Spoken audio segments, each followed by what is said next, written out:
बिस्मिल्लाहिर्रहमानिर्रहीम। अस्सलाम वालेकुम नाज़रीन, फरवाज़ एनबी न्यूज़ के प्लेटफॉर्म से मैं आपका मेज़बान नवाज भुट्टो आपकी खिदमत में हाजिर। नाज़रीन, आज भी अदालतों में बैठे जज साहिबान दीदार इमरान खान से महरूम रहे।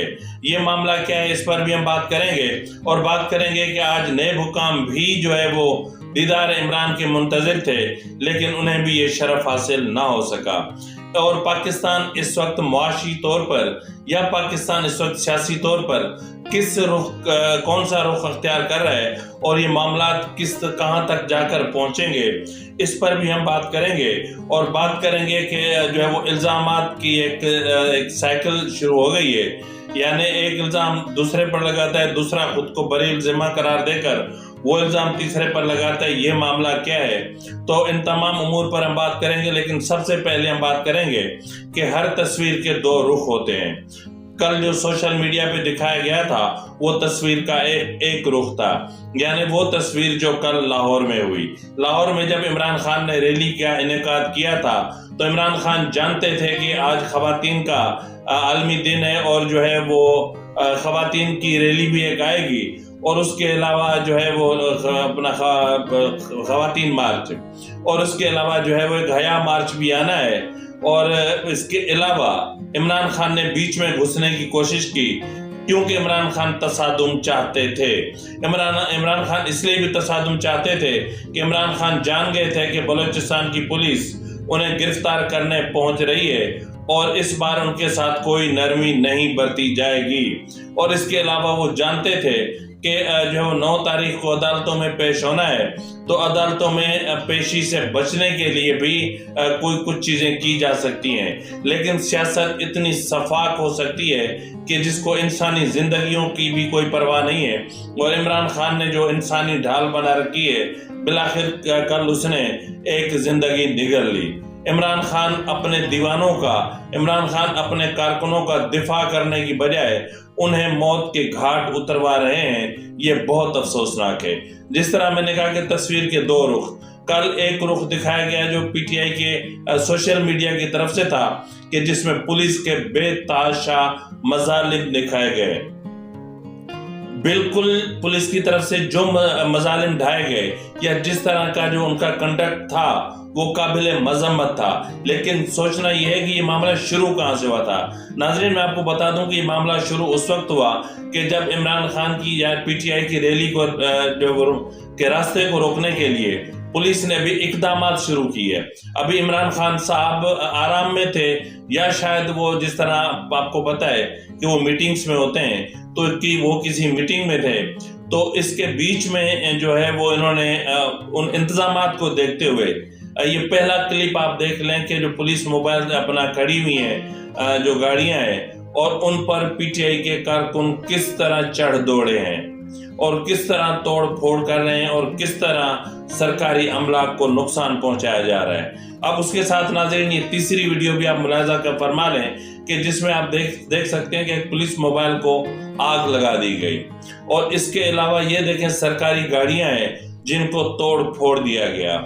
और इसके अलावा जो भी चीजें हैं इस वक्त आपकी स्क्रीन पर मौजूद हैं। और जिस तरह पुलिस वालों को जो है वो इब्तदाई तौर पर पथराव करके और डंडा बरदार फोर्स की मदद से जो अटैक किया गया वो इंतहाई अफसोसनाक था। तो नाज़रीन, इमरान खान ने न सिर्फ इंसानी शील्ड बना रखी है बल्कि एक डंडा बरदार फोर्स भी तैयार कर रखी है, यानी गुल्लू बट्टों की फोर्स इमरान खान ने भी तैयार कर ली है। अब कल वो गुल्लू बट्ट बेकाबू हो गए और उन गुल्लू बट्टों ने मिलकर और हर तरफ शीशे फैला दिए और ना कोई गाड़ी का शीशा छोड़ा ना कुछ, जिसके जवाब में फिर पुलिस को कार्रवाई करनी पड़ी। तो तस्वीर का दूसरा रुख ये है जो कल आप देख रहे थे और आज भी मुसलसल आपको दिखाया जा रहा है, वो तस्वीर का जो है वो दूसरा रुख है। लेकिन इसमें ये भी मैं आपको बता दूं कि जिस कारकुन की गिरफ्तारी की बात की जा रही है या उसकी पुलिस वैन में, प्रिजन वैन में जिस तरह उसको बिठाया दिखाया जा रहा है, ये वो प्रिजन वैन है जो जेल भरो तहरीक के हवाले से हुई थी। इसमें इन्होंने साने मॉडल टाउन के जो जख्मी थे उनकी तस्वीर को भी मिक्स करके और पीटीआई सोशल मीडिया विंग ने एक जो है वो दहशत का माहौल पैदा करने की कोशिश की है। बहरहाल इससे हटकर हम बात करते हैं कि आज इस्लामाबाद हाई कोर्ट हो یا پھر جو ہے وہ زیبا چودھری صاحبہ کی عدالت ہو، یا پھر جو ہے وہ تھانہ سنجانی کے اقدام قتل کے جو ہے وہ یعنی 780A کے مقدمے کی سماعت کا معاملہ ہو، عمران خان کہیں نہیں پہنچے۔ ہر جگہ اگر پہنچی تو استثناء کی درخواست ہی پہنچی، اگر کچھ پہنچا تو صرف ایک چیز پہنچی کہ عمران خان کی زندگی کو خطرہ ہے۔ اگر عمران خان کی زندگی کو خطرہ ہے، یہی وہ سوال ہے جو آج عدلیہ میں جج صاحبان نے بھی جو ہے وہ عمران خان کے وکلاء سے پوچھا، اور سرکاری وکلاء نے اس پر اعتراض بھی اٹھایا کہ اگر وہ ریلی نکال سکتے ہیں، اگر وہ ریلی کی قیادت کے لیے آگے آ سکتے ہیں تو پھر بہتر یہی ہے کہ وہ عدالتوں میں آ جائیں۔ لیکن عمران خان عدالتوں میں نہیں آئے، اور اس کے علاوہ آج آپ کو پتا ہے کہ نیب میں عمران خان کی اور ان کی اہلیہ کی طلبی تھی، لیکن انفارچونیٹلی عمران خان وہاں بھی پیش نہیں ہوئے۔ اب ان کی عدم پیشی جو ہے وہ کیا ہے؟ خوف ہے، کوئی ڈر ہے؟ سب سے زیادہ ڈر عمران خان کو توشہ خانہ کے کرمنل پروسیڈنگ سے، کیونکہ عمران خان یہ جانتے ہیں کہ اگر وہاں پر جو ہے وہ انہوں نے فرد جرم عائد کر دی اور فرد جرم کے بعد کیس کی سماعت شروع ہو گئی تو پھر معاملات جو ہے ان کی سزا اور نااہلی کی طرف جا سکتے ہیں۔ تو بہرحال ناظرین، عمران خان کی گرفتاری کے لیے بلوچستان پولیس بھی سرگرداں ہے، اور اس لیے آج عدالتوں میں بھی یہ معاملہ اٹھایا گیا کہ اگر یعنی حیرت ہے کہ جج نے اتنی بڑی طنز کی کہ ہم اگر ضمانت ان کی خارج بھی کر دیں تو بھی آپ کیا کریں گے؟ آپ انہیں گرفتار تو نہیں کر سکتے، گرفتار کرتے ہی نہیں ہیں، تو پھر ضمانتیں کیوں مسترد کروا رہے ہیں؟ یعنی ایک عدلیہ اور حکومت ایک دوسرے کے لیے مذاق بن کے رہ گئے ہیں۔ حیرت کی بات ہے کہ جو ہے وہ نہ کوئی قانون پہ عمل کرتا ہے، نہ قانون اپنا راستہ لیتا ہے، اور قانون کے راستے میں پتہ نہیں کون سی بڑی دیوار کھڑی ہوئی ہے۔ بہرحال ناظرین، اس کے علاوہ ہم بات کریں گے کہ جو اس وقت پاکستان کس طرف جا رہا ہے۔ Chief of army staff general Asim Munir سے بزنس کمیونٹی سے تعلق رکھنے والے اہم ترین افراد کی ملاقات کے بعد کئی سوالات نے جنم لیا ہے۔ ٹھیک ہے، بزنس کمیونٹی کے لوگ جنرل قمر جاوید باجوہ سے بھی ملا کرتے تھے اور اس میں بہت سارے معاملات طے ہوتے تھے، اور اس بار بھی جو ہے وہ ایسے ہی ہوا۔ پہلے صرف یہ ہوتا تھا کہ وزیر خزانہ اس میٹنگ میں شامل نہیں ہوتے تھے، اس بار اسحاق ڈار بھی اس میٹنگ میں شامل رہے، لیکن نتیجہ کیا نکلا؟ یہ تو طے ہے کہ انتخابات اسی سال ہونے ہیں، آپ کچھ بھی کر لیں، لیکن جو خبر اس وقت گردش کر رہی ہے اور جو بڑے پیمانے پر گردش کر رہی ہے وہ یہ ہے کہ عنقریب یعنی اس ہفتے کے آخر تک یا اگلے ہفتے کے مڈ تک جو ہے فائنینشیل ایمرجنسی نافذ کر دی جا سکتی ہے، یعنی کی جا سکتی ہے۔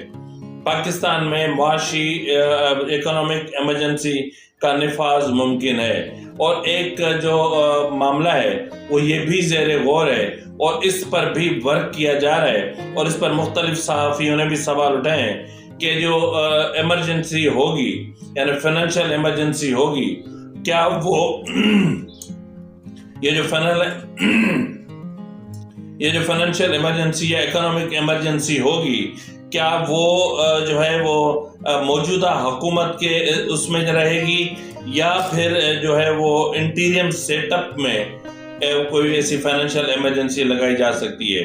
لیکن مسئلہ یہ ہے کہ انٹیریم سیٹ اپ کے لیے اس بیچ میں ایک آئین ایک رکاوٹ ہے، کیونکہ کوئی بھی انٹیریم سیٹ اپ 3 ماہ سے زیادہ کا نہیں ہو سکتا، اور اس سے لمبا کوئی انٹیریم سیٹ اپ لیا نہیں جا سکتا۔ تو اس وقت دیکھنا یہ ہے کہ فائنینشیل اکنامک ایمرجنسی لگانے کا جو معاملہ ہے اس کو کس حد تک سنجیدگی سے لیا جاتا ہے، اور وہ کیسے لگے گی، یعنی موجودہ حکومت کے زیر نگرانی لگے گی یا جو ہے وہ انٹیریم سیٹ اپ کی نگرانی میں لگے گی، کیونکہ یہ ویسے تو بہت سارے آپشنز ہیں، لیکن یہی ایک آپشن ہے کہ جس پر اس وقت بات چیت چل رہی ہے۔ جنرل فیض حمید کا کورٹ مارشل ہونا چاہیے، بالکل ہونا چاہیے، اور میں نے تو جب وہ سٹنگ VGIS آئے تھے میں ان کے خلاف کورٹ میں گئی تھی، میں نے اپلیکیشن جمع کرائی تھی، میں نے وہ ثبوت بھی ساتھ اٹیچ کیے تھے، جس کے اندر سب سے بڑا ثبوت یہ تھا کہ وہ اس وقت کے جو اسلام آباد ہائی کورٹ کے جج تھے شوکت عزیز صدیقی صاحب، ان کے گھر گئے تھے اور ان کو کہا تھا کہ نواز شریف کو آپ نے سزا دینی ہے، مریم کو آپ نے سزا دینی ہے، اور بیل نہیں دی۔ 2 سال جو وہ محنت کرتے رہی، اور اس کے بعد جو 4 سال انہوں نے इस्लाम को लाने के बाद 4 साल जो इस मुल्क को तबाह और बर्बाद करने के लिए मेहनत की है, उस पर न सिर्फ उनका कोर्ट मार्शल होना चाहिए उनको, बल्कि उनको निशाने इबरत बनाना चाहिए। साकिब निसार साहब इस कौम के सबसे बड़े मुजरिम, जनरल फैज उनको इंस्ट्रक्शंस देता था और उन्होंने उससे मुलाकात से इनकार नहीं किया और उनका जो स्टेटमेंट है उसमें उन्होंने कहा है कि जनरल फैज से मिलिए, अच्छी जान पहचान है, यह सलाम दुआ है। तो वो सलाम दुआ क्या थी वो कौम के सामने आ चुका है। इसके अलावा नाज़रीन आपने देखा होगा कि जिस तरह बच्चे अक्सर करते हैं, क्लास में अगर कोई एक शरारत करे तो एक कहता है मैंने नहीं की सर, फलां ने की, फलां कहता है फलां ने नहीं सर, फलां ने की है। बिल्कुल इसी तरह जो है वो एक खेल खेला जा रहा है। जनरल बाजवा कहते हैं कि मैंने कुछ भी नहीं किया और जो कुछ किया वो जनरल फैज और जनरल साकिब ने किया और अपना जस्टिस साकिब निसार ने किया। ये जनरल बाजवा का कहना है।